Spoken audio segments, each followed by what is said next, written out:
Hey guys, good afternoon, everybody. Today is Monday, October 31st. It is 2:02 p.m. right now. Our scheduled mentoring session for this week is scheduled for 2 p.m. So we're starting a few minutes after 2. So I'm just going to go ahead and finish setting up this room real quick. And then I will send this link out to you guys here in the groups. So just give me a few moments to finish setting this up. And then we will continue on with our group mentoring session for today. All right, a few more things here to update. It's good.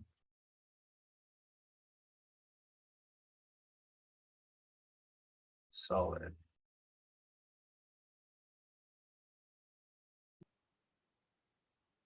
All right, cool. Let me get this link sent out to you guys here over here for 1 second. Here.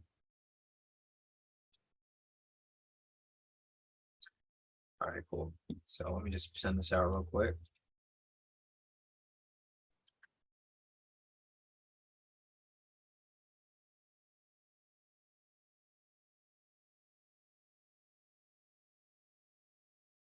All right, there we go.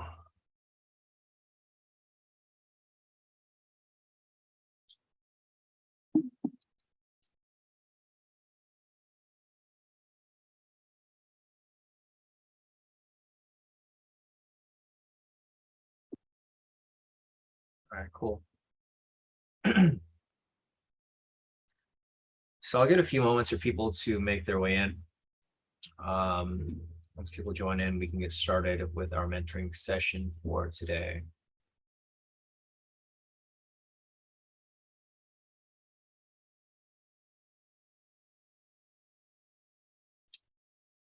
All right, so I'll get a few more moments for people to join in. If you guys have any questions, feel free to put your questions in the chat. Otherwise, we will be focusing mainly on the 4 strategies that we apply during the live session. So I'm just going to put it up right here. These are main topics for today's group entering session.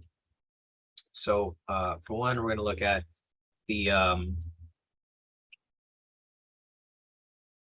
variation V1 and V1 continuation strategy. 2, we're going to look at the SR rejection scalp strategy. And 3, we're going to look at the high-low quick scalp strategy. So if there's anything that you guys want to cover, feel free to put them in the chat over here. We'll also cover some other stuff too, like see common issues, common pitfalls for most traders unable to find consistency with trading. So I'll go over a couple things today, like basically the main stuff, right? We're going to look over the variation V1 continuation, which is pretty much the same strategy, just different entry points, SR rejection scalp strategy, high-low quick scalp strategy, and the common pitfalls for most traders.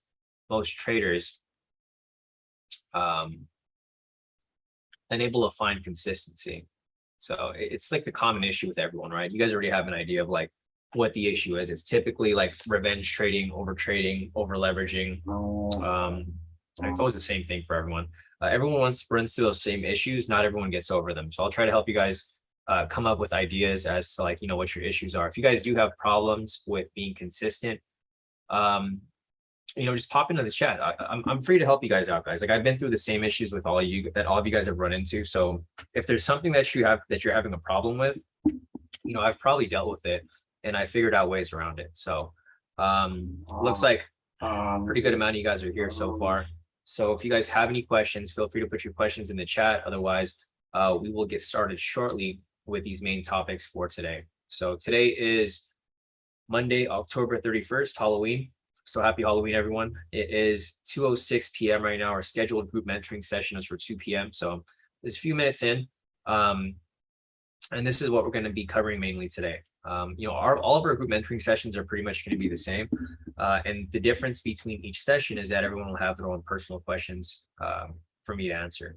So other than that, we will get started right about now. So let's start off with the variation V1 and V1 continuation. The main reason I'm focusing on these 4 strategies right here, guys, is because these strategies can be used for any type, or not any type, but they're used for all types of market conditions that we'll run into. So let's give a little detail here.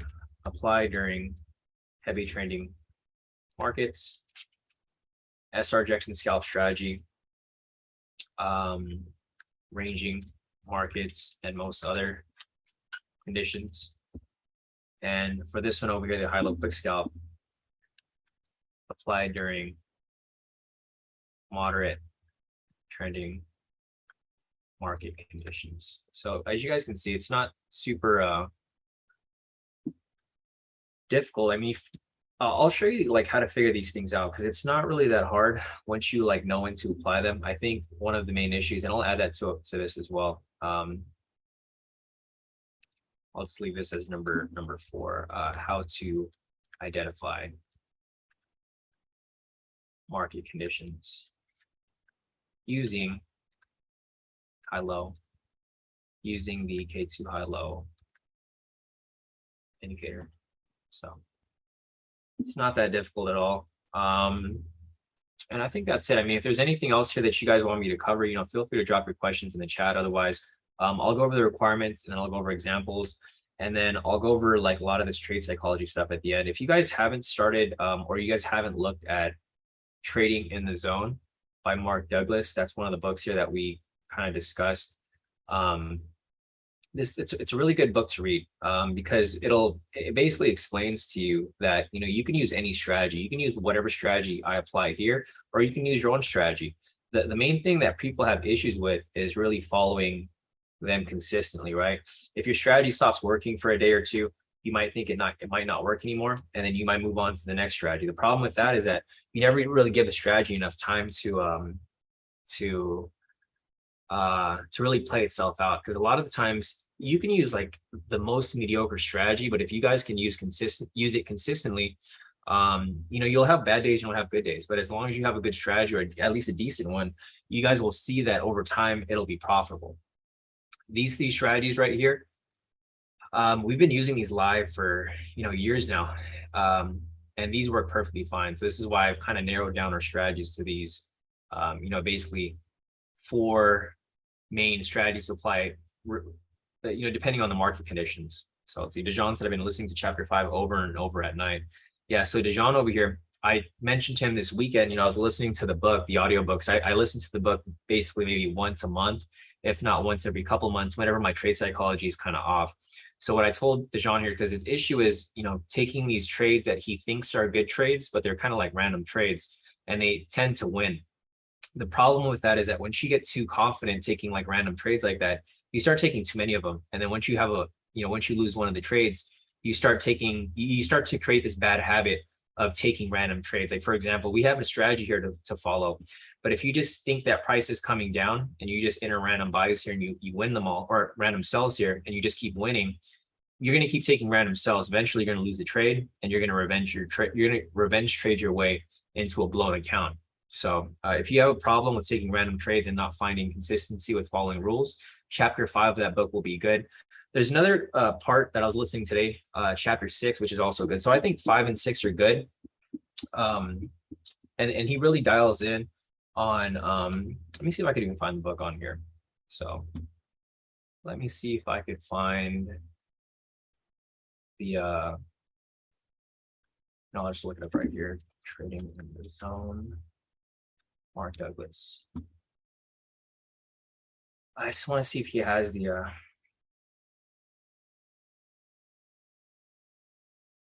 the chapters here. I mean, you could probably even find a dumbed down version of it. Like if you don't want to read the entire book, I do recommend reading the book, but if you want to find like a dumbed down version of it, you could probably, let me see if I can find it up here on YouTube. Let's see. Trading in the Zone, Mark Douglas. I think there's a summary for it. There should be a summary. Okay, perfect.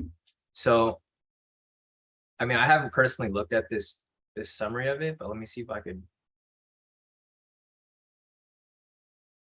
see if this actually gives like a good summary of it.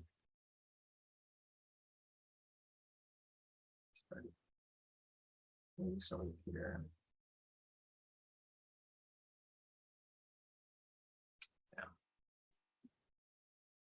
All right, so it's not letting me copy it over, but I think I could probably just.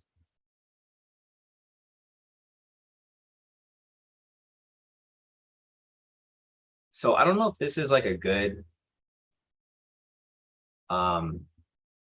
summary of it, but if you guys want to just take a look, I mean, you guys can just search up trading in the zone Mark Douglas, and they'll have like different summaries here. So if you don't want to like read the actual book or listen to the actual book, I do recommend you do, but there's a lot of like summaries here that will cover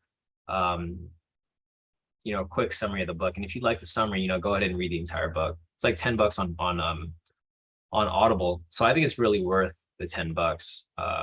It's a $20 here. It's probably like $10 if you're a member, $21 if you're not, or the audiobook right here, actually.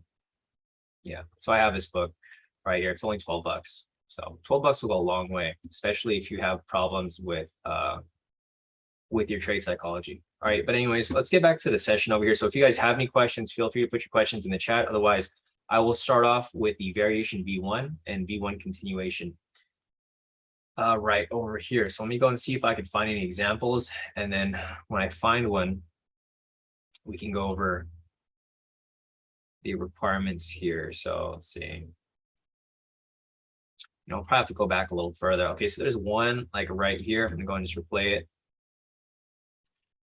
The problem with this here, going back and reviewing the strategy, is that we can't identify what the overall bias is. So we're just going to assume, I'm just going to use the example here, that it was bearish, but I can't really tell you if it really was or not, because there's no way to really look back at retail sentiment fundamentals back in time. So this entry right here came up about 2 hours ago at 12:42 today. And looking at this entry right here, the things you want to look at would be confirm overall bias. So as I mentioned, we can't go back in time to confirm this, but we're just going to assume that it's bearish just for this example here so that you guys can see if the entry does apply. So with the requirements over here, first you want to confirm the overall bias. We're going to just assume that it's bearish here. Second, you want to confirm the high-low using the K2 high-low indicator. So with that said, we have a low right here, and then we have a high right here, right? So the main things that we're focusing on are this and this right here. You've identified both. And for the third requirement, you want to confirm that the candle following the high-low is a double wick or double body rejection. So for example, over here, you can see that this high is the high, right? Basically, when you have this LL, this means lower low, LH means lower high, HL means higher low. So this is a low, high, low, high. You've identified right here that this is a double body, right? So in order to look at that, I mean, if you want to zoom in a little closer, you can see that these two bodies right here are on the same level. That's how you can figure out whether it's a double body or double wick. If you have trouble like confirming it, you can always just use the horizontal rate tool right here, use the magnet tool, click on the top. And if they align like that, then you can see that it is a double body. Going back to the requirements over here, we've confirmed requirement 1, we've confirmed requirement number 2. For number 3, you want to confirm that actually we've confirmed 1 through 3. For the fourth requirement, you want to confirm that there's a pending momentum in the direction of the trade. In order to do that, you need to turn on the K2 momentum indicator. As you can see from down here, we have a bullish momentum. Whenever we get a bullish momentum, the next candle which is pending, or the next momentum candle that's pending, would be a sell momentum, right? Because you can only go from sell momentum to bullish momentum, and then again, sell momentum. So for the fourth requirement over here, you want to confirm that you have a pending momentum in the direction of the trade. The reason why we're looking for a sell momentum here is because we have a double body rejection from the top side. If we have it from the bottom side, then we're expecting price to go up. However, since we have a double body rejection from the top, we're expecting price to come down. The reason for that's because this pattern here is a reversal pattern, right? So like right here, you see price going up. You see a high here with the double body. This is a reversal pattern. So you're basically putting two analyses together. You have an analysis here that price is going up and it's overextended. So at some point, it's going to have to come back down, right? So you have price coming up. You're basically looking for it to turn around. Right here is the pattern that you're looking for to identify that it's going to turn around. We have a high with a double body. It's a reversal pattern. We have all the requirements here met.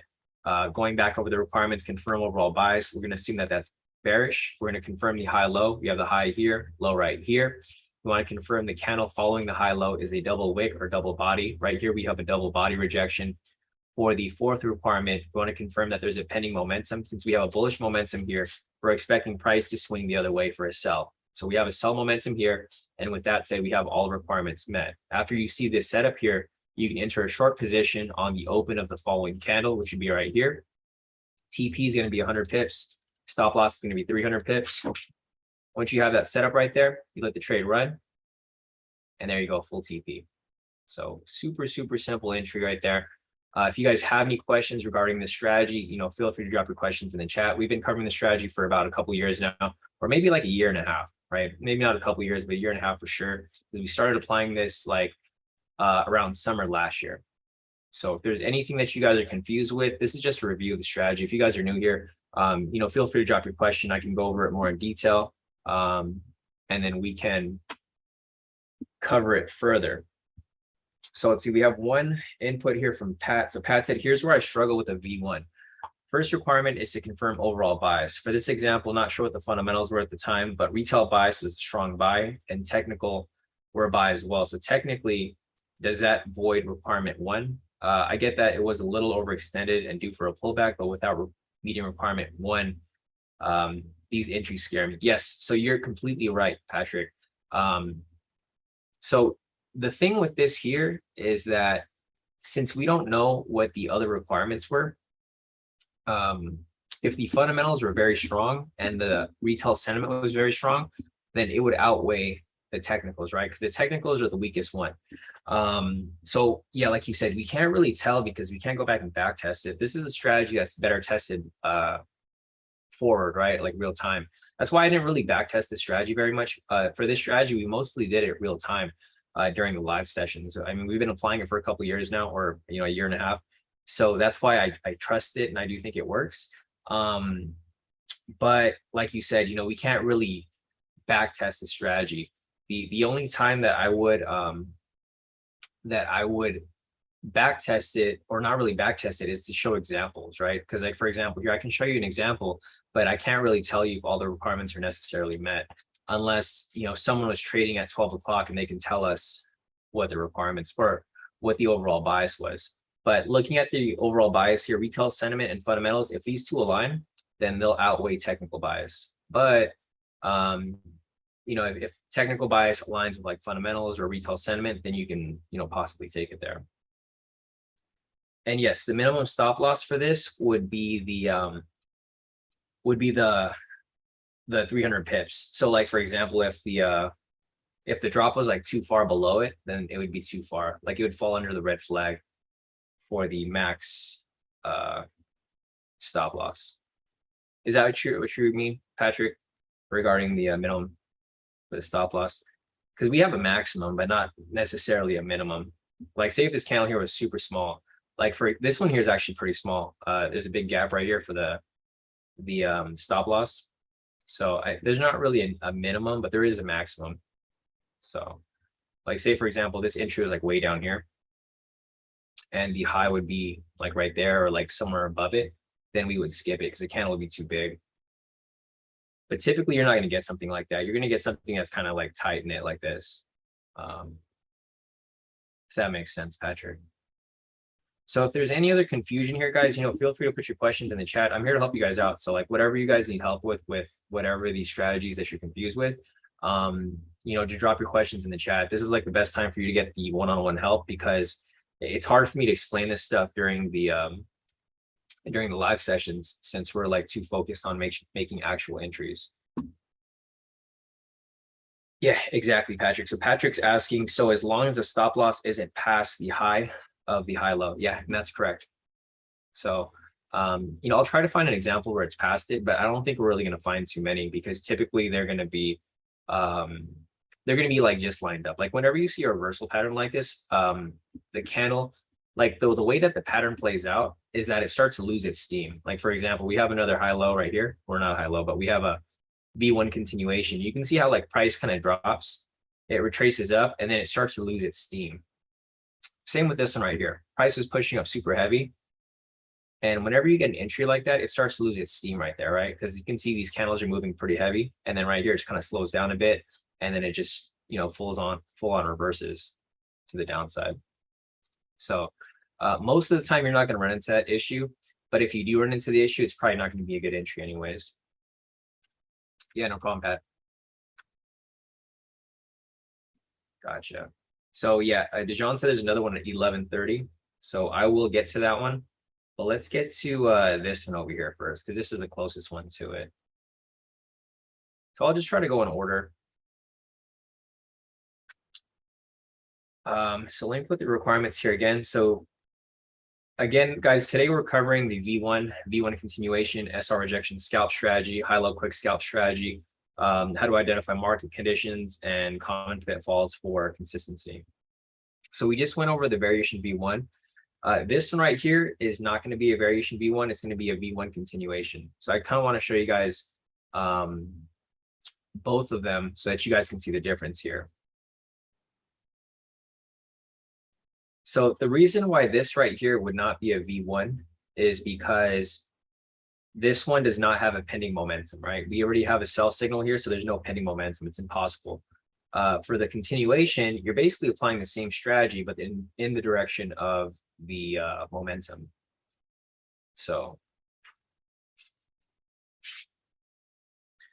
let me see. Dijon's asking, will those two candles invalidate the trade?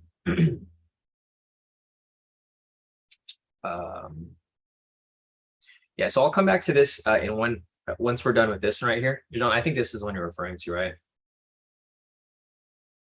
If you're referring to this one, I think this one's fine, but we will get to that. This is a V1 variation. Unless you're referring to this one right here. Because now that you mentioned it, this actually falls under both requirements. Or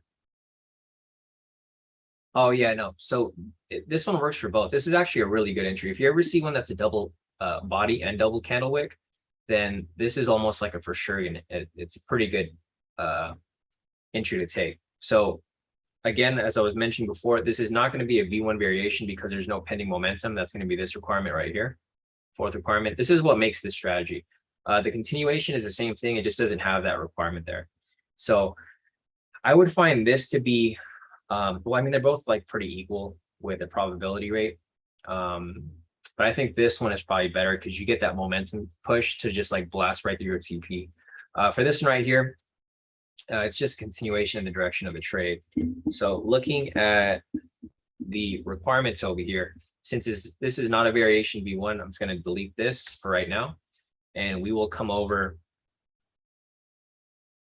and go over the continuation strategy. So this is the V1 continuation, as you guys can see right here. First requirement, confirm overall bias. Again, we can't go back and review that, but we can assume here that price is bearish. So going back to like what we were discussing with Patrick earlier, he was asking, you know, if the technicals don't align, it's hard to determine what retail sentiment and fundamentals were. But since the technicals over here are bearish, you can see from the trend meter, it's actually red. If you turn on the pivots, are also bearish here as well. You can tell that, you know, price is probably bearish at this time. So we're going to assume here that the overall bias was bearish. So with that said, first requirement's met. Second requirement, you want to confirm the high low. So you got the high low here again, high low, high, and then low down here. Since we have a sell momentum, we're going to be looking for a sell. So we don't really care about this one right here. Our main focus is going to be on this because we have a sell momentum, and this could be a possible entry for a V1 continuation. Not a regular V1, but a V1 continuation because we're just continuing the direction of momentum. Our third requirement, you want to confirm that the candle following the high low is a double wick or double body. You can see here it's actually both. It's a double wick. And you can do that again, like I mentioned. If you're confused about like if they're on the same level, just go to the horizontal ray, click on the magnet tool, go to the wick, and you can see that it's lined up. If you want to look at the body, same thing. It lines up right there as well. So, I mean, you could use either one, but since both of them are present here, this makes it like a double whammy. Other than that, you want to confirm you're trading in the direction of momentum. You can see right here that we have a sell momentum. So you know for sure that you're trading in the direction of momentum. We got a sell signal right here. You're looking for a sell. This right here meets all the requirements for a V1 continuation. You enter a short position right here on close of the candle. TP is 100 pips. Stop loss is 300 pips. Let the trade run. And there you go, full TP. So there's an example of a V1 continuation. I just showed you guys an example of a V1 and then also a V1 continuation. If there's any other questions regarding these strategies, feel free to put your questions in the chat. Otherwise, if you want me to go over another example, we can. I'm just going to look back real quick. I think there was one more that Dijon mentioned over here. at 11:30. Yeah, right here. So we go over one more example. But then other than that, I think this is pretty much it for the variation V1 and V1 continuation. Unless there's more questions, feel free to put them in the chat. Otherwise, let me see what Dejan was asking about. He said, would those two candles invalidate the trade because of the wick? So backtracking to your question right here, Dejan, were you talking about the entry candle right here? I'm just trying to figure out what your question was about, because you said, would those two candles invalidate the trade? I'm not sure if you're talking about the entry candles or if you're talking about like all the wicks here, because the wicks don't really matter too much. The only thing here that I would probably be careful for is that price might be in a range. Oh yeah. So question from Dejan, he's just clarifying more. Dejan's asking, yeah, because the candle was small with a big wick. So the body of the candle doesn't really matter for this strategy. The only thing matters if you have them lined up, like the double body and double wick. So yeah, even though the body here is small and the wicks are big, it's completely fine. You can take the trade. The time when that would matter is if you're applying the SR rejection scalp, because for that requirement, for this strategy, the requirement requires that you have a moderate candle. For this one, the body doesn't really matter too much. You're really just looking for that reversal pattern. And you can see it right here play out pretty smoothly. Like, for example, if I go back to the entry candle, this pattern here is basically you're looking for continuation, right? So you're looking for this to happen. You're looking for price to come down, retrace, and continue back down further. Like, that's literally what you're looking for. So that's why you're looking for this here, right? You have the trend coming down, retracement, it loses its steam, then it corrects back down to the downside right here. And that's exactly what you're looking for. Same with the other side over here as well. So let's see if I could find that other entry that was over here.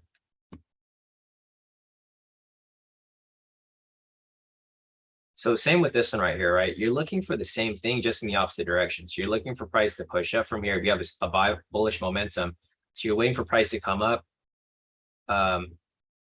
retrace, or actually, no, for this one, you're looking for a reversal. So sorry, this is where it's a little different, because you're looking for price to come up and reverse. So you're basically looking for price to come up and go on for a complete reversal to the downside. So I think this should make a little more sense with you guys understanding, how these strategies work. So for the V1, the regular V1, it is a reversal path. It's a reversal strategy. For the V1 continuation, you're looking for continuation. So for this right here, you're trading with momentum. And with this one, you're catching the tops and bottoms. So that's why it's a little different. So that's why for this one right here, you've identified this as a continuation, while over here, you're identifying this as a reversal. So it's basically the same strategy. It's just like for one, you're looking for the price to continue in the direction where it was already going, while the other one, you're looking for it to completely reverse. That's why you're looking for the pending momentum. Because you can see that each momentum candle right here is at least 100 pips, right? Like this one, like you're going for 100 pips, which is not that big, right? So if you have a momentum here, you're going to catch your TP right away, right? So that's the difference between these two strategies. Let me show you one more example, and then we'll move on to the next one. And I saw your message, Maddie. So I'll look at your message shortly after we cover these strategies here, Maddie, and then I'll cover the stuff that you were looking at. So we have another entry right here that Dejan mentioned at 11:30. So again, right here, same thing. So this is going to be another continuation entry.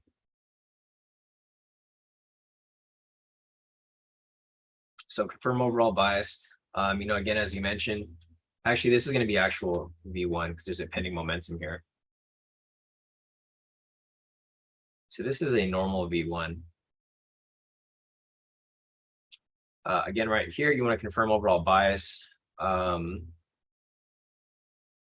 And the thing with this too is that I will be sending, I talked to my brother yesterday, I saw him. I'm going to be sending him this code. We're going to look to automate the V1 strategy so that we can get like a real good idea as to like what the win rate's really like. My brother knows how to automate these strategies. He knows how to create scripts to like basically run the data so that we can see what the actual percentage is. He already has like a couple of different scripts that he's created. I'm going to send him the script for this so that he can run a script on it to see what the real win rate is for the strategy.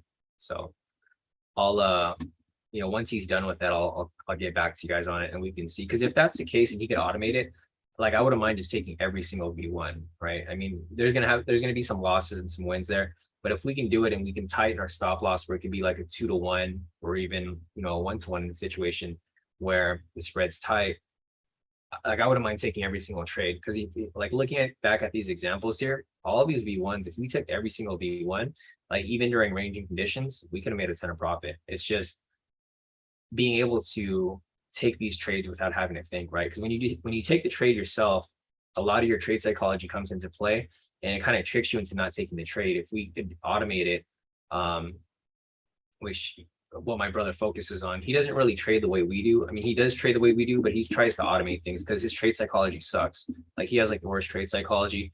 So what he does is he tries to put these into scripts so that the trades will just automatically take for him. So he doesn't have to worry about getting scared or getting nervous for the entry, or actually even waiting for the entry. He just lets this trade run, takes it with a smaller lot size. So he goes and takes these trades in volume. So we take like maybe 1 or 2 trades and they all win.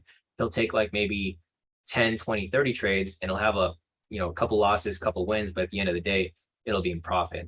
So once he's done working on that, I'll show you guys the script. Maybe I'll share it with you guys because he has another way too, where he can transfer those trades to his MC4. He uses a webhook. So basically he'll set an alert here for an entry. When the alert triggers, it automatically takes a trade on his MC4, which is pretty crazy. He showed me it yesterday and he's pretty profitable with the little scripts that he's created. So anyways, here's an example of the V1 variation. So looking again over here, confirm overall bias. Yeah, no problem, Pat. We'll see you tomorrow. Here's another example of a V1. So confirming overall bias. We can't confirm that now, so we're just going to assume that it was bullish. We can't really confirm that because this was at about 11:30 a.m. today. It's about like 3 or 4 hours ago, so we can't really look at retail sentiment now and assume that we could match it. So we're going to assume here that it's bullish. Can't confirm it, but we'll say that it's bullish. So first requirement met, confirm the high lows. We have the high right here, and you have the low right here. The high doesn't matter because there's no double body or double wick. So we're going to ignore that. Right here, we have a double body. If you need to confirm that, draw a horizontal line right there. As you can see, they line up. And with that said, going over to requirement number 3, confirm candle following high lows, a double wick or double body. And right here, you can see it's double body. 4th requirement, confirm a pending momentum in the direction of the trade. We have a sell momentum here, so the next momentum has to be bullish. With those requirements met, you can insert a long position right here. Stop loss is down here, 300 pips. TP is going to be right here, 100 pips. And it's all repetition, guys. So, showing you guys these examples here, it's really just repetition. The more that you practice and you back test it, the more trustworthy you'll be for the strategy. So you don't have to worry about it when you take it.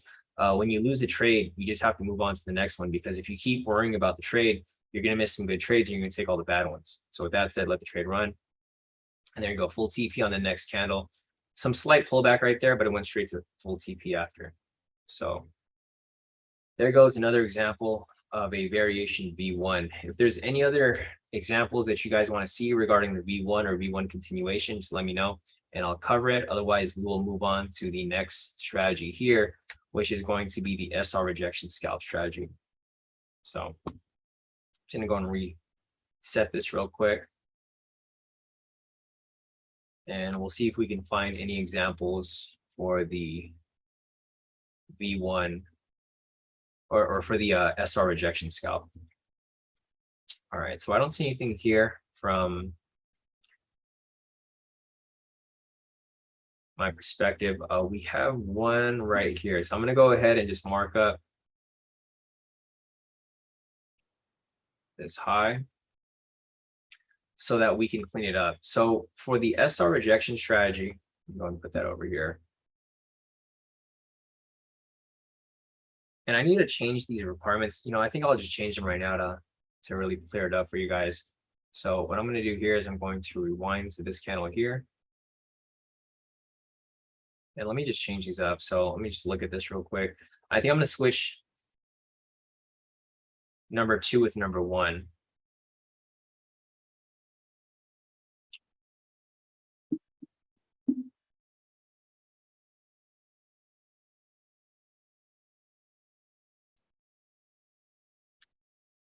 Identify where projection. All right, so I think that's probably going to be the the easiest way to look at these, because the catalyst for this entry when applying the strategy is really going to be the trend meter. Like if your trend meter doesn't give you that direction, then you're not going to take the trade at all. So we have these met right here. Let's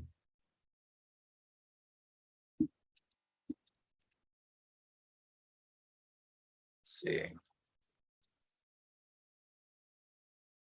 Let me check this real quick.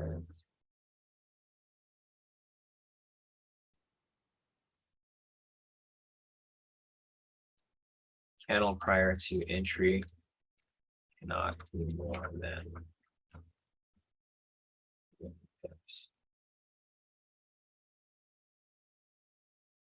drawdown.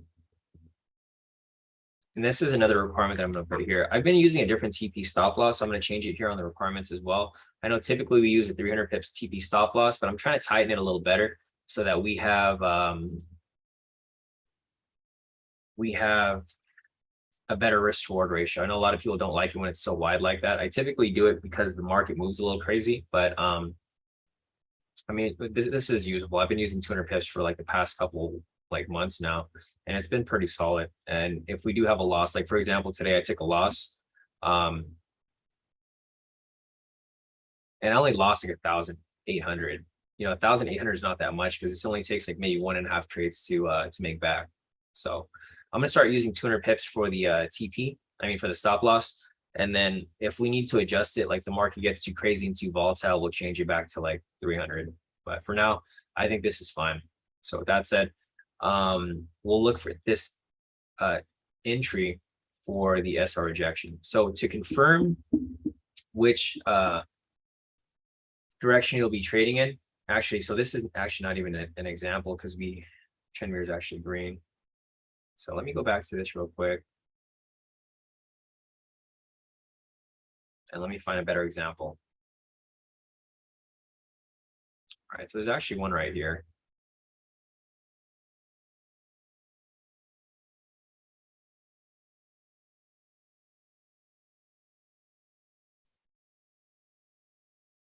All right, guys. So for the SR rejection strategy, the first requirement to identify whether you're looking for buys or looking for sells is you want to confirm that you're trading the direction of the trend using the K2 trend meter. So down here is the K2 trend meter. When it's red, this means it's bearish. When it's green, this means it's bullish. So when it's red, you look for sells. When it's green, you're looking for buys, right? Right here, the trend meter is green. So we're going to be looking for buys. Looking at the requirements over here, for one, you want to confirm you're trading in the direction of the trend using the K2 trend meter. I showed you down here that it's green, so that fits the criteria. If you want to have a second confirmation, it's not necessary, but it's always better to be safe than sorry. So you turn on the K2 pivots. And as you can see over here, it hasn't crossed over yet, but you can see it's making its way up. So price was trending down right here, but you can see price is starting to make its way up right here. So eventually, this will cross over, and that's why it's not a requirement, but it's an optional confirmation that you can use if you want to have a double confluence with regard to the trend. But if you just want to use the trend meter, that's completely fine. So with that said, we have the trend meter right here that's green. That's going to fit requirement number 1. Requirement number 2, you want to confirm and identify the bottom wick rejection off the K2SR zone with a moderate green candle. So this is basically 2 requirements in one. First, you want to confirm a bottom wick rejection off the SR zone. So if you're not familiar with the SR zones, basically, if you turn on the K2 SR V2 indicator, you'll see right here that we have all of the SR zones lined up. SR is just short for support resistance. So you can see right here that price is breaking past the previous support, and it's bouncing directly off it, right? So we have the zone right there. In order for me to clean it up so it's easy for you guys to see, all I do is I draw my own zone over it. So we have the support zone right here, but I've just drawn it over it so I can turn this off. And you can focus on where the rejection is happening, which is right here. So that's the first part of that requirement. For the second requirement, you want to confirm that it's a moderate green candle. It doesn't have to be strong, but it needs to be moderate. In order to do that, you just need to measure, or I mean, you can just eyeball it. So for example, here, you want to make sure that the body is bigger than the wick on top, right? So the wick on top is about 100, it's about 10 pips. The body over here is about 100 pips, 110 pips.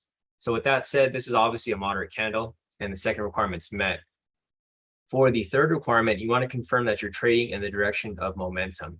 With that said, you just want to look back, look at the most recent momentum signal right here. It's bullish. So we know that we're trading in the direction of momentum, which is bullish. If the previous trend, if the previous signal was a sell signal like this right here, and you had a sell signal at that point, then you know that price is going down, right? Right here we have a buy signal. So we know that price is going up. So with that said, we have requirements 1, 2, and 3 met. Once this candle here has closed, you can enter for a buy. Again, for this strategy here, I'm going to change the TP stop loss to 100 to 200. So we can have a 2 to 1 instead of a 1, 2, 3 to 1. I'll save this right here. And the last thing here that you want to make sure is this the drawdown pip, right? Or the pip drawdown. So like, for example, when you enter a buy right here, your TP is technical, or your stop loss is technically 200 pips, but you just want to make sure that you have enough space here, and you know that this isn't going to pull back too much. So your real stop loss is like right here, but you just want to make sure that this candle isn't bigger than 300 pips, because that'd be way too big, and it could be due for some retracement. So once you enter the trade right here for a buy, you have your TP set to 100, you let the trade run, and there you go, full TP with absolutely no drawdown. So there goes an example of the SR rejection strategy. Let me see if I can find another example here. If there's any questions regarding this, feel free to put them in the chat. Otherwise, we will continue on with the next example here. So let me keep going down right here real quick and see if I can find another example for you guys. So you guys are starting to see like how these sessions run, right? Basically, these sessions, I'm going over examples and over the strategies that we apply during the live, which are V1 variation, V1 continuation, SR rejection, scalp, high-low quick scalp, because these are the only ones that we're applying during the live sessions. We're also applying the breakout every so often now, but that's one that's super easy to follow. And if you guys want me to cover that, I can cover that as well. But other than that, let me see if I can find one more entry here, and then we will move on with the next ones. So I'll just replay this to this right here. I already showed you a buy there. Here's now an example for a sell. The good thing about this strategy is that you don't need an overall buy. So you can take this in either direction. The reason for that is because this is meant for a ranging market. So when price is going up and down, it makes it super easy for you to just cop any trade that comes your way. So here's another example right here. Let me go and put up the requirements for that again. Earlier, I was showing you a buy. Now we're looking at a sell. The reason why we're looking for a sell here is because the trend meter is red, right? So that's going to be the main criteria when identifying which direction to be trading in. So right here, we have a sell, we have a red trend meter. So we're only looking for sells. With that said, we have requirement 1 met. For requirement 2, you want to identify a top wick rejection off a K2SR zone with a moderate red candle. So again, earlier, I showed you that there was a zone right here. I'm going to go and draw my own zone to clean it up. So I just drew over it right there. I'm going to turn off the indicator so it cleans it up. And here you can see it a whole lot clearer. So we have the wick rejection right there off the structure. We have a moderate red candle. You can see that the body's way bigger than the wick. So it's pretty clear that this is a moderate red candle. So what happens here is once you've confirmed everything, third requirement, you want to confirm you're trading in the direction of momentum. Right here, momentum is a sell. And after that, you can enter a short position right there. Again, we're going to set our TP stop loss to 100, 300 just to confirm the requirement here. You just want to make sure the candle is not too big. It's perfectly fine. Your stop loss is going to be adjusted to 200. That's perfectly fine as well. Once you have your trade set up right there, you let the trade run, and there you go, full TP on the next candle.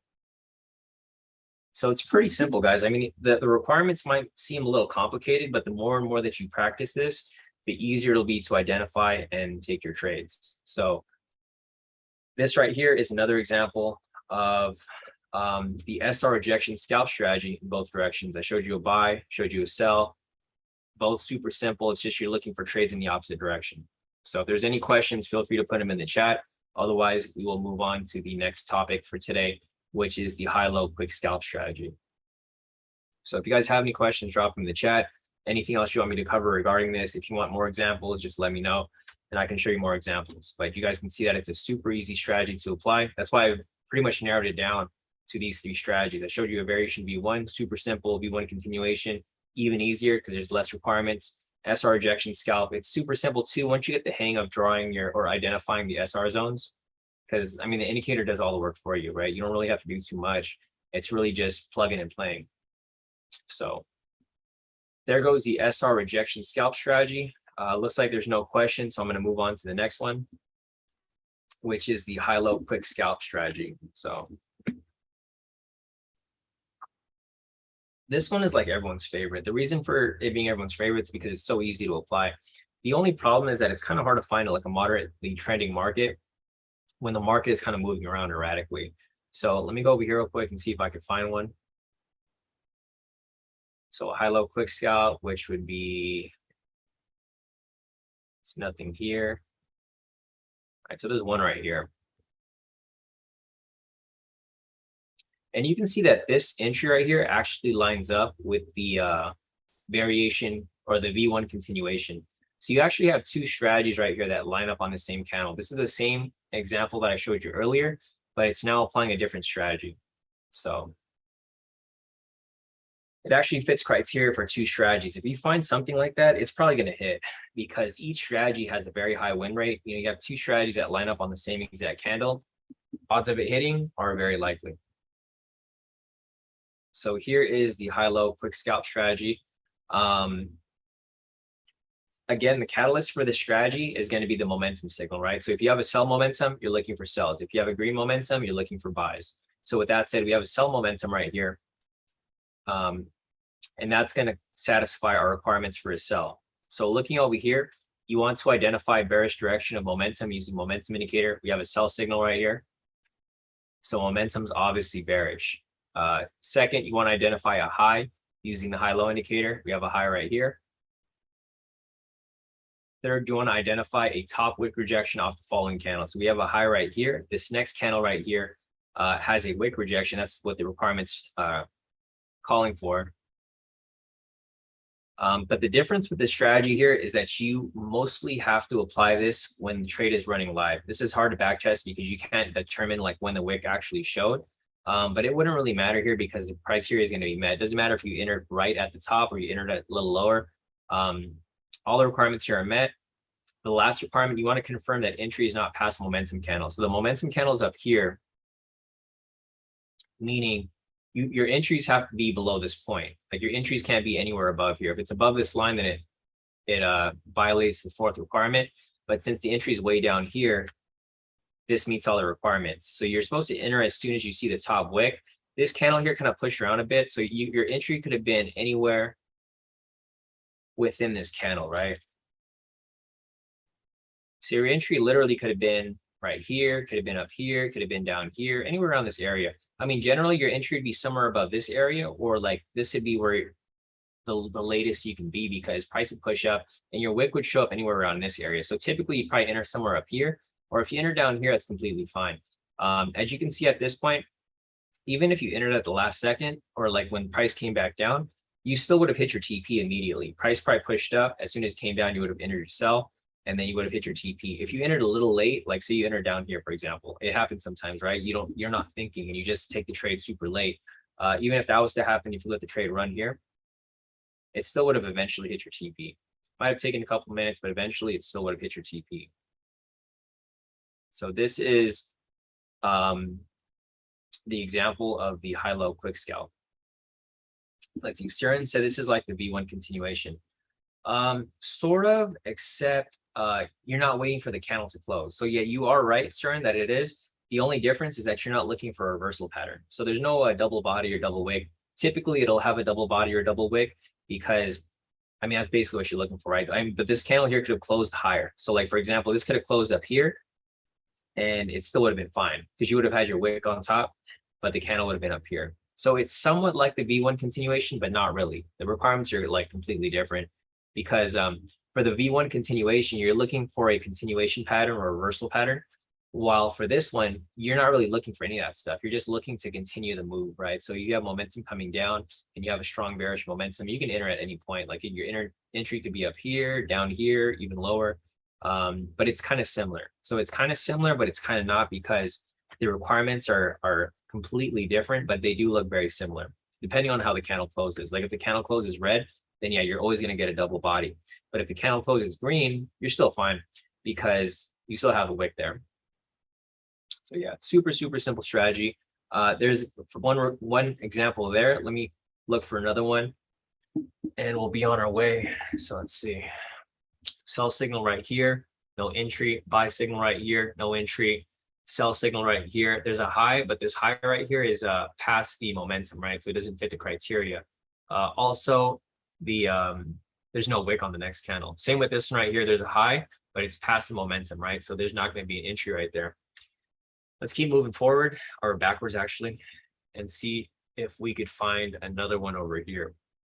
Here goes another example. Okay, so this one's super tight, but it does meet the criteria. Let me just go back over here and we'll replay it. The reason why it's super tight is because you can't have the entry past the momentum candle, and it got really close to it. It didn't get past it, but it did get pretty close to it. So right here, we're now looking for buys again, right? So earlier we were looking for sells because we had a sell momentum. Right here, we have a buy momentum, right? So with that said, we'll look at the requirements here. Identify bullish direction of momentum using momentum indicator. Right here, we have a momentum for a buy. So we're only looking for buys, right? That's going to be requirement number one. Second, you want to identify a low using the high-low indicator. So we have a high here, we have a low here. This is the low that we're looking for. Requirements 1 and 2 have been met. Third requirement, you want to identify a bottom wick rejection off the following candle. So after the low right here, this next candle is going to be where you're looking for the wick. As soon as you see the wick right there, that's where your entry would be. So your entry would have been right here. And as I mentioned earlier, it's kind of hard to really backtest this because you don't know where the wick showed up immediately. But if you were to use common sense, it would have happened right here, right? Because the price came down. I mean, your entry would have been somewhere within the wick parameters. So your entry could have been down here, up here. Even if you entered late, you still would have hit your TP. You would not enter up here. Like this is like for sure your entry would not be up there. But even if you did enter that late, eventually it still would have hit your TP. But in that case, you would not have taken that entry because the wick showed up like way down here. For you to enter like way up here, you're like way past and it's too late. Whenever that happens, I know a lot of people have been following to these trades. I recommend that you just skip it because there's an abundance of entries, guys. Like if you miss one entry here, it's completely fine, right? Say, for example, you missed this one. Let's see if there's another one that comes up. All right, again, right here, right? So you missed this one. Say you missed it, screw it. You move on to the next one. There's another one right here. Same requirements. Identify bullish direction, bullish momentum right there. Identify low. You missed this one. It's okay, whatever. Move on to the next one. There's a low again right here, right? Next, on the next candle, you want to enter when you see the wick. So next candle over here. You can see that the wick came up right here. So your entry probably would have been somewhere around this area and it would have blasted straight to your TP. Even if you entered kind of late, again, you wouldn't enter up here because that's way too late, right? The wick showed way down here. So your entry would have been either like super low, maybe right there. This is like perfect entry, or even anywhere a little higher. But either way, your TP would have been hit. Like, yeah, you could have entered late and you probably still would have hit your TP, but I wouldn't recommend following into a trade like this because this is what could happen, right? Price will just reverse back down and then hit your stop loss. So if you guys have any questions regarding this strategy, feel free to let me know. I know this is the new strategy that we've been applying. There's no actual strategy video out for this because we've been testing it for the past couple of weeks, but I will be coming up with a video at some point. I mean, we don't really need a video because I've been covering this during every mentoring session. If you ever want to see the requirements for this, you can just pull up, basically any of the mentoring sessions for the past, 2-3 months, and you'll be able to find a breakdown of like how the strategy is applied. But I will be putting together a masterclass. As I mentioned, I'm going to be revamping the course. So all of the old strategies will still be there. The only difference is that we're going to be focusing mainly on these 4 strategies right here, because this is what we apply during the live sessions. So I'll look for another example here. If you guys have any questions, feel free to put them in the chat. Otherwise, I'll go over maybe like 1 or 2 more examples, and then we'll move on to the next topic over here. So let me see if I can find another one. Nothing here for a sell, buy signal, nothing there, sell signal, nothing there, buy signal right here. All right, here goes one more. Play it to 1 second. I will replay it to buy signal. Actually, that wouldn't be it right there. Buy signal right here. No, sell signal came up right there. So these entries are kind of hard to find if, like, you know, if you get a ranging market. So that's why for this strategy, you need to apply it during a moderately trending market. For example, over here, price is just and I'll show you like where not to apply it, because it's kind of clear to see. Like, for example, right here, market isn't trending at all, right? So you're not going to take any of these trades right here. Again, same with like this area over here as well. It's kind of difficult to take trades around these areas because price is going sideways. So like, for example, right here, we wouldn't be taking any entries at this point.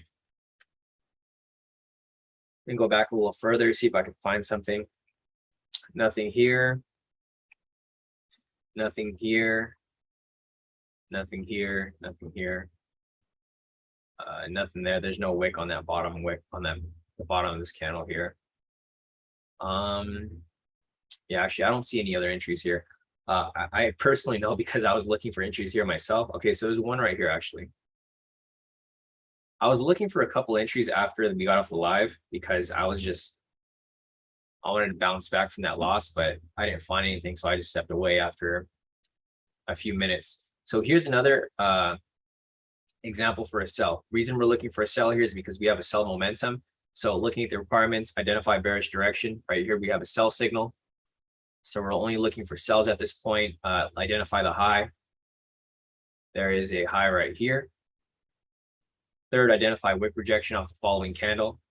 So you can see from this candle right here, the wick showed up at that point. So that's when you would make your entry.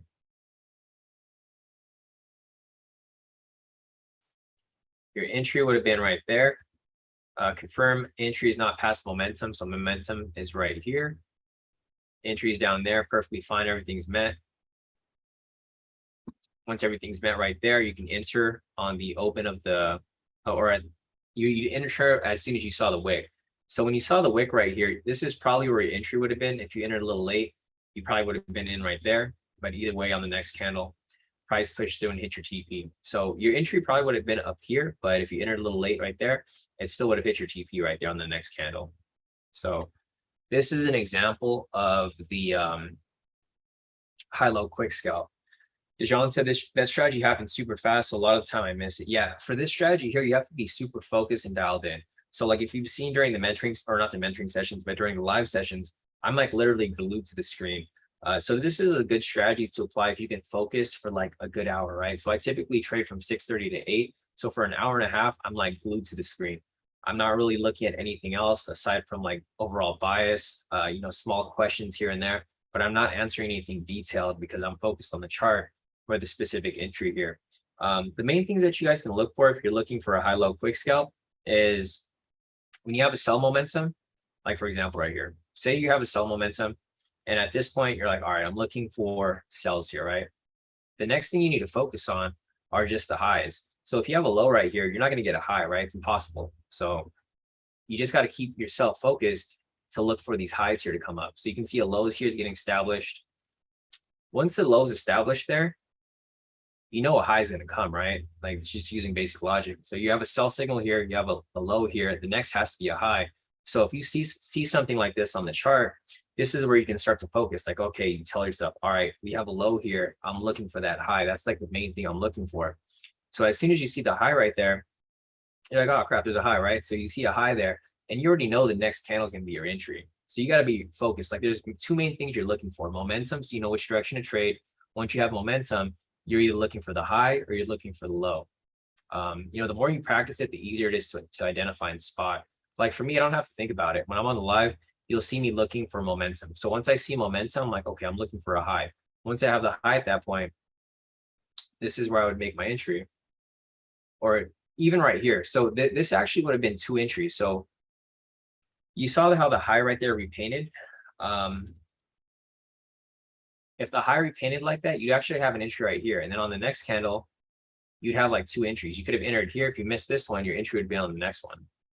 So whenever you guys are applying these strategies, just have a process in place, right? Like for example, for a V1 variation, I'm looking at the high lows. That's the main thing I'm looking for. For the SR rejection scalp, I'm looking for the trend meter, right? So I know which direction to trade. For the high low quick scalp, I'm looking for momentum. So there's like main things that you could focus on when applying these strategies. If you're looking for a variation, you just look for the high lows. That's literally all you're looking for. You're looking for double bodies, double wicks. For the SR rejection scalp, this one's actually easier to follow because you're looking for zones. If there's no zones in your area, then there's not going to be a trade. If there's a zone there, then okay, that's what you're going to look for. And you tie that in with the trend meter. So I feel like the SR rejection is probably the easiest one to identify because you have the zones. There's a lot of requirements that you need before you can take the trade. Like for example, here, if you're looking for a green trend meter, you have to have a bullish momentum. So you're not looking for any buys here at all until you get a buy signal. Once you get a buy signal like that right there, okay, then now it's game time, right? Now at that point, you're looking for an SR rejection. Or even right here, you still don't have any entries. Right here, you actually would get one. You have a sell signal, wick rejection off structure, trend meter's green. Right there would have been your entry for the buy. I mean, I wouldn't take this because this was after 8, but this here would have been the entry that you could have taken if you wanted to take it. And it looks like you probably would have gone screwed on this trade. This is why I don't trade after 8. You see how the market moves kind of weird after 8? Like this is from my own experience right here. So like, for example, if you look at the market after 8 over here, this is my cutoff from trading. So any trades over here, I don't take anymore. I typically don't trade from like 8 to 9. You see how the market moves kind of weird? Over here, price is kind of moving volatile. Right here, price will push up, go sideways for a bit. But the problem with this range here is that this range is too wide. It's like 500, 600 pips. If your stop loss is 200 pips, you could easily get stopped out, you know, anywhere between here. So I typically don't trade after 8. This is like dead zone for me. And then if I want to trade, I'll come back around like 9 or 10. And then from here, I'll start looking for some more entries. So if there's any questions regarding these strategies, guys, you know, just pop your questions in the chat. You know, as a reminder, I only trade from 6:30 to 8. That's like sweet spot for trading because the volatility is high. You get a lot of directional movement. It's just a good time to trade. 8 to 9 is kind of weird. 8 to 9, 8 to 10 is kind of weird. 10 to 12 is like where it starts to smoothen out again. But other than that, that's pretty much all of the main strategies that we apply. Variation V1, V1 continuation, SR rejection scalp, high-low quick scalp. And next up, I'm going to show you how to identify market conditions using the high-low indicator. So let me go and show you that real quick. The easiest way to do this, or for me to show you, you know, how it's applied, I'll just pull up a random time from today's session. So I'm just going to cut it right here. This is just random time. I just to show you guys that like it doesn't matter when you do it. It's still very useful. So in order for me to identify market structure, what I do here is I turn on, so I'll turn off all the indicators first, right? This is what a naked chart looks like nothing on your chart, it's just random candlesticks. What I do here is I turn on the high-low indicator, and you can see all of these high lows marked up on the chart, right? In order for me to identify market structure, what I do next is I get this horizontal ray tool. I click on the magnet tool and I click on this pencil tool. So I stay in drawing mode. What I do next is I go to all these highs here. So you see where these highs are where they're not tested. I go and I draw them. So I skip this one right here because price has already broken past it, right? So this doesn't matter. This structure's already been broken. You're just identifying structure that has not been broken yet. So you can see how all of these lines here are not interfered with, right? If I was to draw this line over here, it interferes because price already hit that point. Same with like this right here, right? I don't care about these points because price has already broken past it. The important part is that you're identifying areas that have not been tested because price has to reach those points. Those are target price points for price to reach at some point in the future. So once you have all this stuff drawn up right here, this pretty much gives you the storyline of like what's going on with the price, right? It literally highlights what's literally going on. So you see how price is pretty much going sideways right here. If you really wanted to see, you can just pull up the rectangle tool and you can just outline this right here where price hasn't tested. So price already broke past it right here. So you're really just going to draw, a rectangle right here. You could extend right to see where it's going. And you can see that price is literally just going sideways, right? So you have that drawn right there and you're like, okay, this is how you know price is ranging. If price is ranging, which strategy do you apply? You apply the SR rejection scalp strategy, right? That's like the strategy you'd focus on. You turn the SR zones, and you can see right here that once you have that lined up, now you just got to look for an entry. So you see price is going sideways. You have a trend meter for green right here. You're looking for buys now on this strategy. So if you find one here, I'll see if I can find one, possibly one right here. I think this candle might be a little too big, but yeah, it's a little too big. I mean, I'll just show you an example here. Like, if you're looking for a strategy here, you're looking for a SR rejection scalp, take the trade right there, full TP. See how easy that is? If you guys can draw a market structure like this, you already know what strategy to apply. You can see right here, here's another thing. So price broke out of the structure, right? And it's now going bullish, right? So now that price is moving bullish, what strategy can you apply on top of this, right? There's another strategy you can apply. Next strategy you can apply is the high-low quick scalp. So you guys see how this works? Like you draw market structure here, price is going sideways. Okay, you're looking for an SR rejection scalp, right? Price starts to move directional, you apply a high-low quick scalp. If price continues to move directional, so say for example, now that you've identified that price is directional, you have to confirm that price is continuing in that direction. So price pushes up, retraces, and goes up higher. Then what happens when you see this pattern? Price is now in a heavy trend. What can you do at that point? You can apply all strategies, right?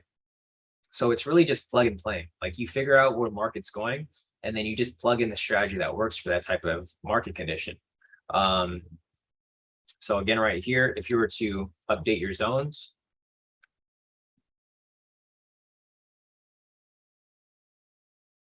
right now at this point, price is now pushing up. So at this point here, you can look for retracement or whatever. And you can just keep drawing your zones here, right? So if you go and update your zones again right here. So price was moving directional for a few minutes right here for about, let's see, price broke out of the zone right here. It's pushed up for like 10 minutes. Now what happens now? Price is right back into that zone. So when price is back in the zone, what happens now? You go back to your SR rejection strategy, right? Trend meter is still green, so you're looking for buys here. In order for you to take a buy, though, you need a bullish momentum signal, right? So you see price pushing around, still moving around right here. You could just adjust these here. All right, so the range now is just a little wider. Nothing crazy, but it's a little wider, right? But at this point, you see that price is ranging.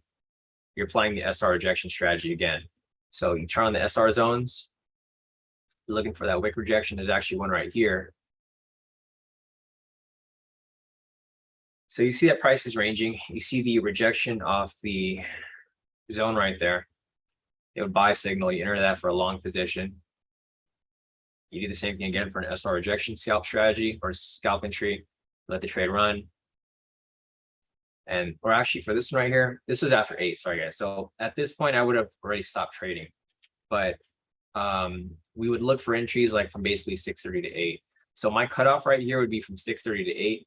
If you guys were on the mentoring, the live session today, you guys saw that I stopped trading at 8 o'clock. And the main reason for that is because the price starts moving kind of funky. So like our trades would have happened within this area here. And my cutoff would be around here, 8 o'clock. If I wanted to trade again, I would start looking for trades later at around 10 o'clock right here. So this is basically dead period for me. I don't take any trades around this period from 8 till 10. And then from there, I'll look for some more entries. The reason for this is because you can see how price starts to move. Let me just clean it up a little bit. And if you guys have questions about this as well, how to identify market conditions, just let me know. And then I will show you guys more examples. But yeah, the real thing here is just, I mean, if you could focus for about an hour and a half, 6:30 to 8, this is all you really need. Because you can take 1 or 2 entries here with like a decent lot size. And, you know, you're risking about a few percentage points to make a few percentage points, and you can easily lock that in daily. So let me see if I can just move this forward. So you guys can see right here that the markets, it goes into like a really big range between 8 and 10 o'clock over here. So let me just replay this over here. And let me take everything off the chart. And you can see right here that it gets into like a big range between 8 and 10 o'clock. I know right here from 6:30 to 8, it was in a range as well. But over here, this is consistently in a range. Typically 6:30 to 8 will get like a directional move. But if you guys were on the live session today, you saw that there was no direction at all. Right here at 8 o'clock, you can see this was the 8 o'clock candle. Price pushed up, and look where price was at the end of this weird movement, right? Price literally came right back to where it was at 8. So price pushed up, faked out, came down, consolidated a bit, pushed up, faked out, dropped all the way down, and it's literally back to where it was at 8 o'clock. So you don't really get any real movement around this period. Price literally just goes right back to where it was earlier. And that's why I don't trade from 8 to 10. I mean, I've seen a lot of people trade from 8 to 10 and they do well, but from my experience, you know, I usually get burnt around this period right here. So from getting burnt enough times, I realize that it's probably best to just sit out of the market from 8 till 10. Other than that, that's it with identifying market structure. As you guys can see, it's super easy if you have the indicators. The indicators make a big difference with a lot of confusion that people get when trying to identify what direction price is going. For the last part over here, we have common pitfalls for most traders, unable to find consistency. And, you know, I'll put them out right here. And you'll probably fall into one of these. Like, this is like what happens with a lot of people. So common pitfalls for most traders, unable to find consistency with trading. So, I mean, this is like this is super like common sense, but I feel like nobody really gets this. Like, I think the number one thing is inability to stick to one strategy. Stick to one or few more strategies, right? I see so many people here, like it blows my mind. It's crazy because like I'll find people people will join K2 and they come and they learn all this other stuff, right? Supply and demand, they learn price action, all this stuff, and they try to like jumble all this stuff together. The problem with trading is that like when you have too much info, like too much info is not necessarily a good thing, because you start to think about too much stuff when you make an entry. Like for example, here I have the requirements for the V1 continuation, SR rejection, high-low quick scalp. Like these are so easy to follow, but what happens with people all the time, and I see this like even with people that I trade with, right? Like these requirements are so easy. What happens is like people want to put in like supply and demand. They want to put in price action. And what happens, they're not consistent. If you would just follow the basic requirements here, you guys see my consistency. Like I don't add none of that stuff into my analysis, right? Like I consider that stuff like trash, honestly, because it messes with your thought process. It's not trash if you're applying it for that specific strategy, but when you try to mix that stuff with what I'm applying here, that's where you start to make mistakes, right? Because I've seen a lot of people who like they'll find success because what happens is they get impatient. They don't want to follow these requirements because the entries don't come up. Then they try to add in a supply and demand, and what happens? They blow their account. And then I'm like, okay, so you blew your account. What strategy did you apply? And then when I ask them what strategy they apply, they're too like embarrassed to tell me that they applied like something that they learned somewhere else. Because I already know firsthand that the reason you blew your account wasn't from my strategies. It was from you trying to complicate things, right? And it happens with a lot of people. It's like, don't be like discouraged if it's happened to you, because it happens to a lot of people, but they're just too scared to admit it. Like they'll say that they lost because from their own mistakes, but they don't want to admit that they were trying to combine my strategies with someone else's. So that's like the number one thing. inability to stick to one or a few more strategies. The thing that a lot of people need to understand is that you don't have to know everything. Like if you find something, like for me, I'm like your mentor, right? If I'm teaching you what I'm doing, then do what I'm doing, right? Like what's the need to add all this other stuff to it? Order blocks. Yeah, order blocks, it'll look fine. It looks good when it works out, or supply and demand. It works good when it works, right? But when it doesn't work, then you look for something to blame. You're gonna blame the strategy. You're gonna blame the market. The thing that a lot of people don't like want to do as well is they don't want to take responsibility for their trades. Like the market doesn't owe you anything. And I feel like a lot of people think that the market owes them something, right? Like if they follow a specific strategy, they have to win. Or if they follow some type of analysis, like they have to win. The market really does, it's random. Like a lot of people think the market's not random, but it is random a lot of times. So like when you're applying my strategies, if you lose a trade, that's completely fine. Move on to the next one. But I feel like a lot of people just get stuck. They get too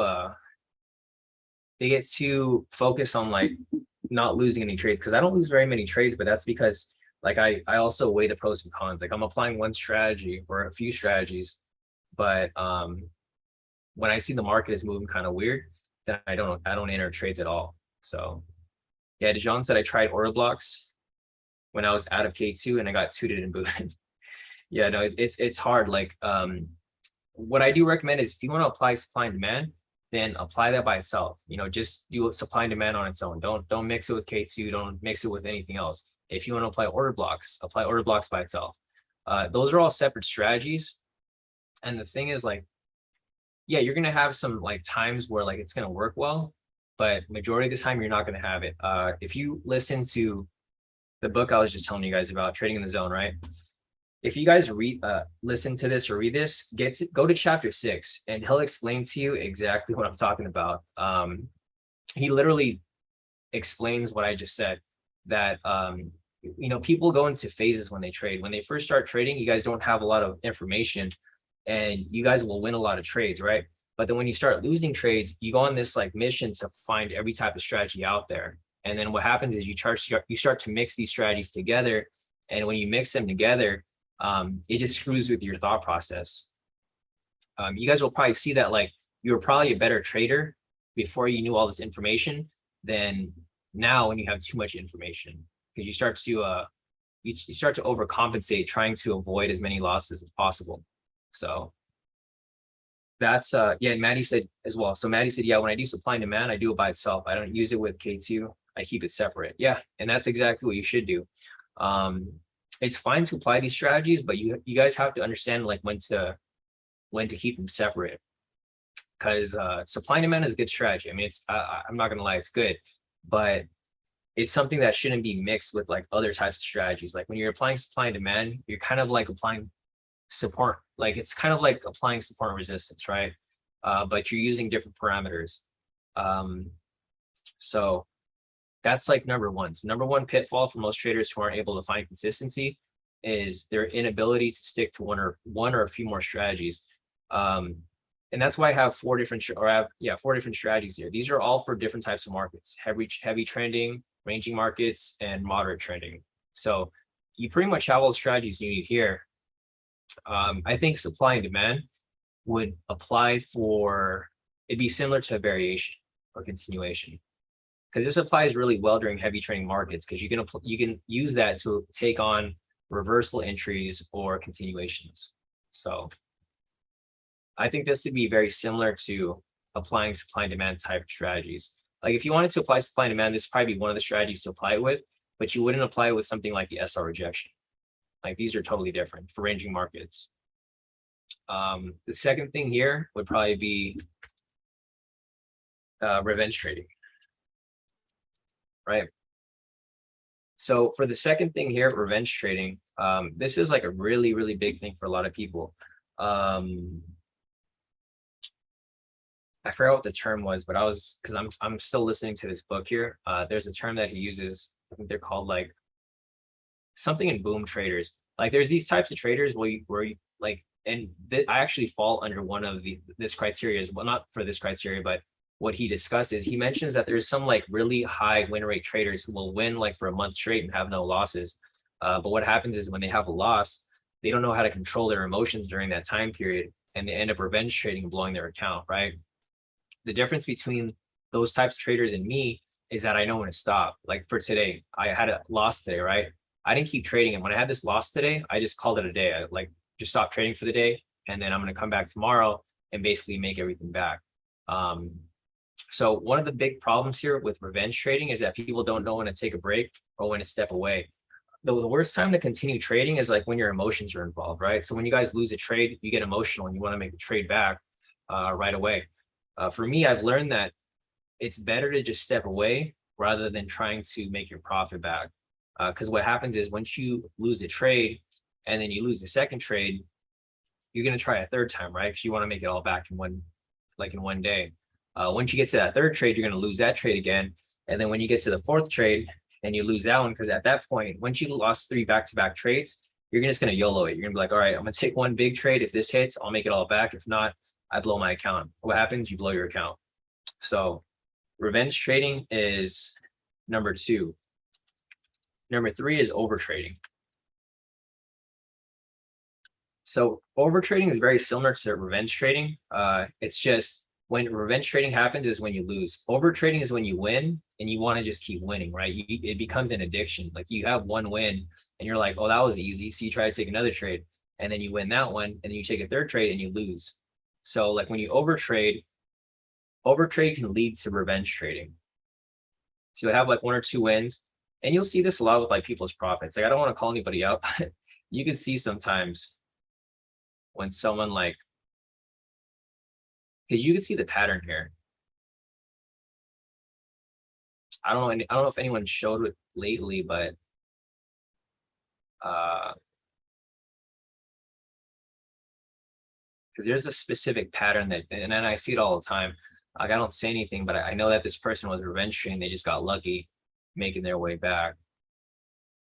I mean, you guys are pretty good about it, but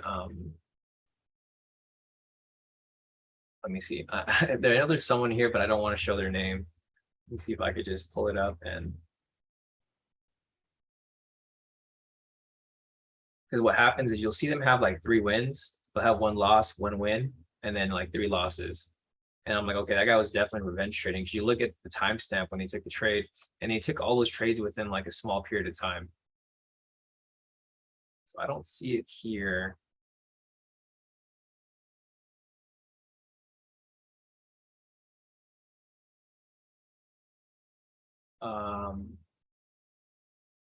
Let me see if I could save this. Okay, can't save that one. All right, anyways, but if I see an example, I'll save it, and then maybe for the next mentoring session, I'll show you guys. But I've seen it before with a lot of people. Let me see if I can find it. All right, so I got one right here. Let me just save this real quick.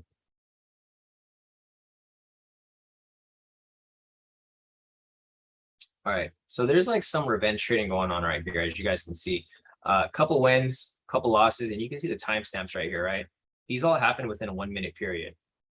So loss right there, like, all right, I'm gonna double up, take a bigger lot size. Another loss right there, I'm gonna take a smaller lot size, and they're like, fuck it, I'm done. Because it's like 3 back-to-back losses right there. You could tell when someone's revenge trading because you can just look at the timestamp. They don't give enough time in between trades to like really process the loss, right? They take a loss and then they want to make it back right away. They end up taking a bigger loss. They even increase the lot size, hoping that it'll hit, and then it just becomes a bigger loss. Then take one more, and you can. This is exactly what I mean, right? Here's the original trade here. Here's the recovery trade, and here's the last one where it's like a YOLO trade. I'll take it 1 lot, and then if this thing goes, to where it's supposed to go, it'll cover everything. And this is a common thing that happens with a lot of people. It's not just like a few people; it happens with everybody. I'm sure this has happened to. I know. Well, was it a revenge trade? I'm pretty sure it was, but and you have 3 positions. Okay, yeah. So this might not have been considered a revenge trade, but this here is like this falls under like the spectrum of revenge trading. If you guys are wondering, we're having private messages right here. So I just posted it and they know who they were. But this is like falls in line with like revenge trading. This might not have been a revenge trade, but if this was done like, and I could tell because this is a Forex pair, so it's different. But if this was done similarly with with US 30, you would be able to, let me see if I could find one here actually.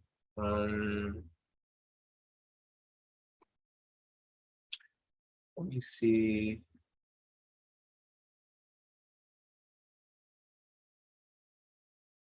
All right, so here's an example, and I'm going to save this right here too. So here's an example of someone revenge trading as well. Doesn't have their name on it. Okay, so they showed me this, and you can see how they revenge traded on this one day, right? Because normally you can see from like each day, they're taking like maybe 10 to like 20 lots. On the 27th, they took 75 lots, right? There's a lot of trades to take.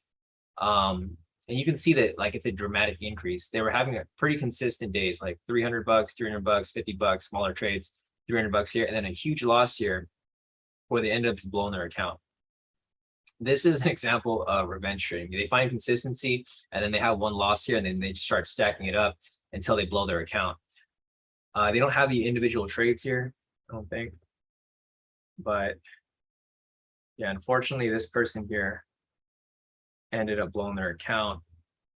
Like they were going to pass. Like they were like maybe $100 or $200 away from passing, and they just revenge traded their way to a blown account, which I mean is crazy, but it happens a lot. So I think those are like the main things. I can't think of anything else here. There's inability to stick to one or a few more strategies, revenge trading, over trading, and another one here too, overthinking, unable to intertrade when requirements are met. So I think these are the main things here. So revenge trading, over trading, and then this as well. This goes back to what I was talking about earlier. They overthink it, right? A lot of people call it analysis paralysis. Like you'll have one entry set up, like say for example, you have like a variation V1. And this is what I mean about people like tying in supply and demand too much into like their trades. Because the thing is, supply and demand isn't 100%, right? A lot of people like to like they live by it, but realistically, it's not 100%. It's just like any other strategy. Like let me see if I could find a V1 here or a continuation. So for example, right here, right? I don't know, like if there's probably not any supply and demand here, but what happens here is like you'll see a V1 continuation right here, right? And then what happens is they tie in like too much info here with like other strategies that they're applying. So they have a V1 continuation here. And then what happens is, say, for example, I know this isn't a supply and demand, but I'm just going to say, like, say, for example, someone thinks that, oh, there's a supply and demand zone right here, right? They see an entry here and it's a perfect entry. Everything lines up to V1 entry, V1 continuation, trend meters red, pivots are probably bearish as well. Perfect entry for a V1, right? But what happens is someone is like, okay, I've identified supply here or demand or whatever it is. Not that there is one here, but this is what always happens. They see this entry here and they're like, oh crap, I'm not going to take the entry. And then as soon as they like decide not to take it, it goes straight to TP and they get all pissed because they're like, damn, I should have just took the trade. So this kind of cuts into your profits because if you skip trades like this, you're going to skip too many trades. If you're too careful, you're going to skip too many trades and you're just not going to be profitable because then you're going to skip all the good trades and then you're going to take that one bad trade and then you're going to be in the negative. So that's basically what I'm trying to refer to with regard to like inability to stick to one or a few more strategies. For this, I mean like when someone applies like 10 strategies, right? I know we have like a lot of strategies in the course and too many people apply too many of them. The thing with my strategies is that they all kind of line up with each other. They're very similar to each other. So you can apply all those different strategies. What I'm talking about with different strategies is like applying opposite stuff. So like applying a trending strategy, like basically applying a trending strategy in a ranging market, right? Or applying a ranging strategy in a trending market. Because the thing is, you have to like understand that there's different strategies for different types of markets. That's why I have these multiple strategies here. You can't apply this in every market condition. You can't apply this in every market condition either, or this one. It's like one or the other, or two or the other. And I try to make that as clear as possible. So, I mean, other than that, I think that's about it, unless there's anything else that you guys want me to cover. Or actually, Maddie, let me check your the stuff you sent me. So let's see, Maddie sent me. Oh, here we go with Dijon. So thanks for sharing this with us, Dijon. I know a lot of people are not like willing to share their bad trades, but Dijon said here's an example of him revenge trading once on his account on the 27th, which was a couple of days ago. So you can see right here that he didn't really give time in between to really think about it. He kind of just entered the trade.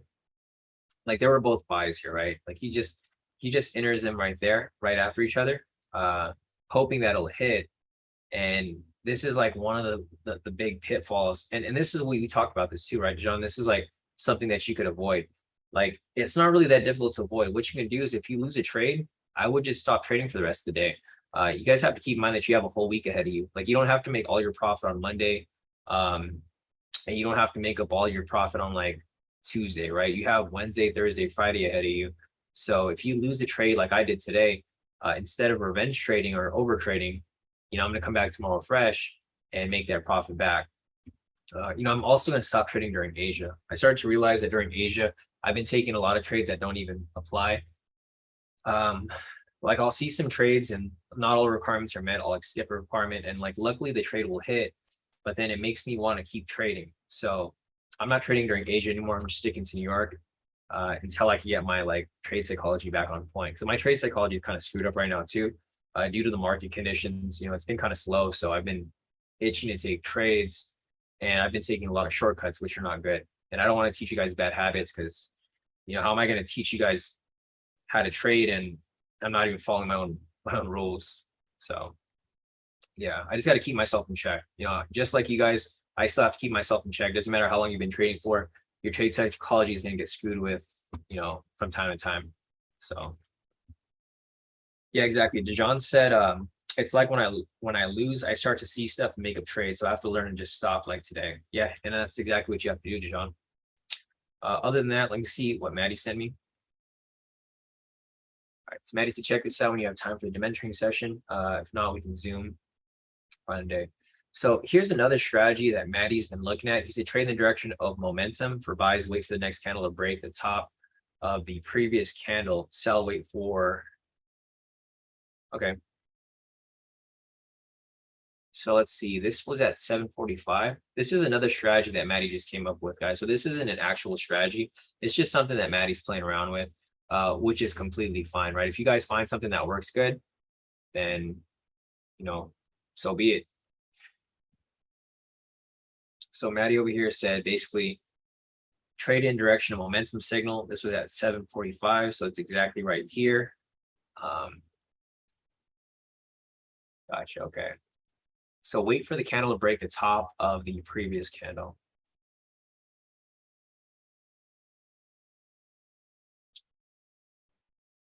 All right, so Maddie basically, so would you set like a buy stop right here, Maddie? Is that what you're doing? This is kind of similar to like a liquidity push, right? I think this is exactly like liquidity push. So I'm assuming that you're looking for price to like break this area, right? So you have like a buy stop.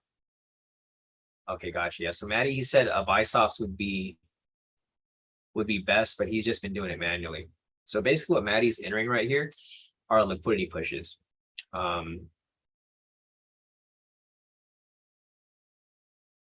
this is the way I would trade before too when we do these liquidity pushes. So like basically,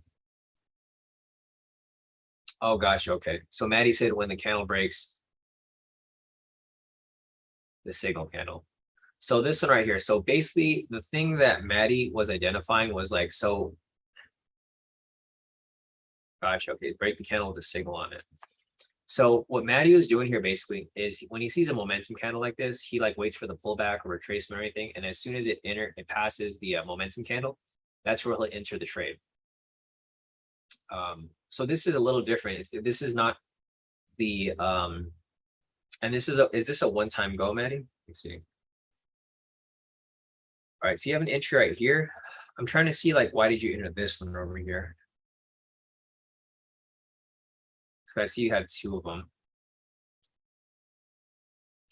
So is it only when it breaks the momentum or is it when it breaks the, okay, gotcha. So Maddie has like two different ones that he follows. He has one where it breaks momentum and then any candle after it. So basically, when price breaks momentum or when you get a liquidity push. So right there, we have one entry that would have hit TP. And then if this next candle breaks past this one, he would go for another one right there as well, right? Yeah, this line, it aligns basically with the liquidity pushes that I used to take before. So again, right there, price broke past it. Another one right there. And then we just keep riding it higher, right? But he avoids it when it's overextended. Okay, good to know. So again, right here, and then I guess another one if price does go up. So this goes hand in hand with liquidity pushes. It's just we haven't really been applying that because this type of strategy works well when the market's trending super heavy. So again, price comes down below. And at this point, there's no more buys, right? So now that you have the sell signal, I'm assuming you look for sells here right now, Mehdi. So again, right here, you're doing the same thing, opposite direction. You wait for price to pretty much retrace a little bit when it comes down, trade to profit, and there's another one down here. Again, so you have one right there.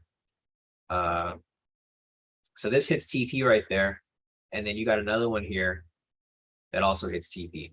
Yeah, these entries here come super fast, so like I don't think you'd be able to place a buy stop unless you like really. I mean, you gotta have some really quick hands because like you're not gonna be able to set the TP stop loss that quickly. You have to like literally just watch for it, and then when you watch for it, you just have to have the DOM set up so it's automatically set up. You know when you make the entry there. So there's an entry right there, and then here, let me see. We got another one right here if price does end up coming below there.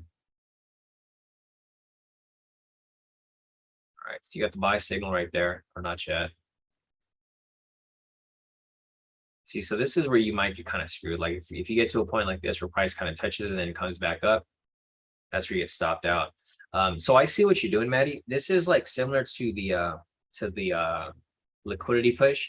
The reason why I stopped doing liquidity pushes is because of this. I end up getting caught in some trades like this, and I just get burnt, right?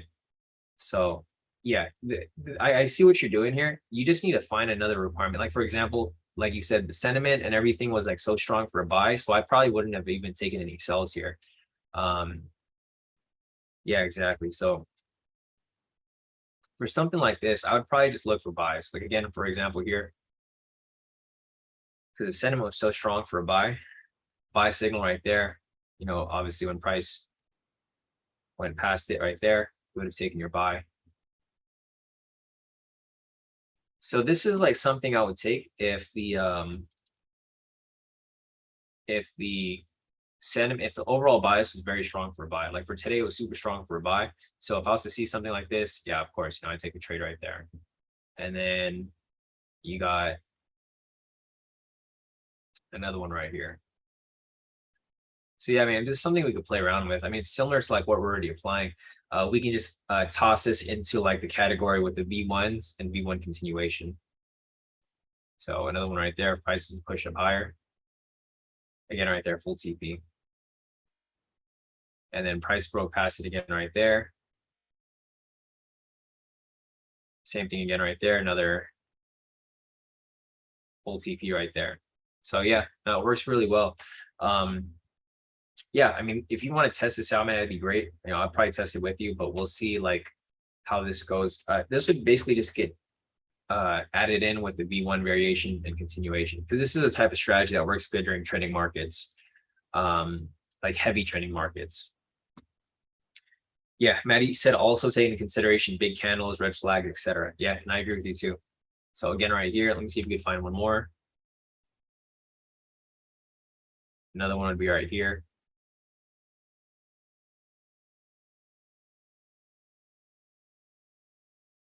That run. So this right here would have been kind of tricky because I wouldn't know if this right here would have hit TP or not. I mean, this candle right here is probably too big, but so this is where it becomes a little tricky because when you're back testing it, red candle break. Oh, is it the next one? because the break would have been right here, right, Maddie? Because so you got the bullish momentum. The high would have been right here.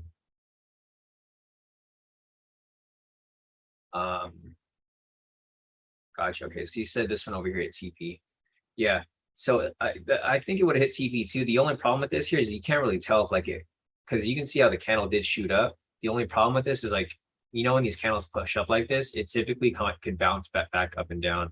You probably took it during like during the real market, but yeah, back testing this is kind of difficult unless it like blasts right through it. This one came up at 806. So again, right here would be another one that you'd be looking to apply. Let's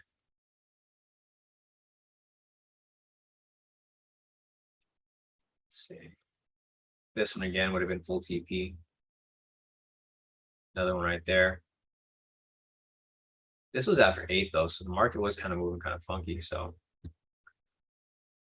kind of iffy. This one over here wouldn't have filled yet.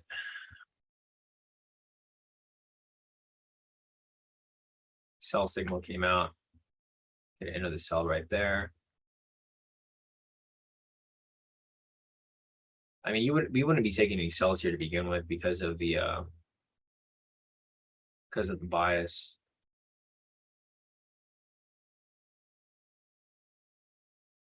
Another buy signal right there. See, like this one right here would have hit stop loss because you would have had the momentum right there. So the entry would have been at this point. It's hard to have these types of entries when you have a tight stop loss. So if your TP's right there, it would have like basically triggered it and then came right back down and stopped it out. Oh, never mind. You're right. There's no green momentum on that one. It disappeared. Okay, so another one right here. Also, this one you probably would have skipped it because the candle was too big, even if it had the momentum on it. So this one again right here, Maddie. Another full TP off this, looks like. This one would hit stop loss too. So it's kind of tricky. I mean, you got to figure out like when to use it. For here, I could just like eyeball it. Like you probably would have skipped this one because price was ranging. And this is what I mean about like, you have to understand like what the market conditions are, because realistically right here, if you saw this, price was just ranging.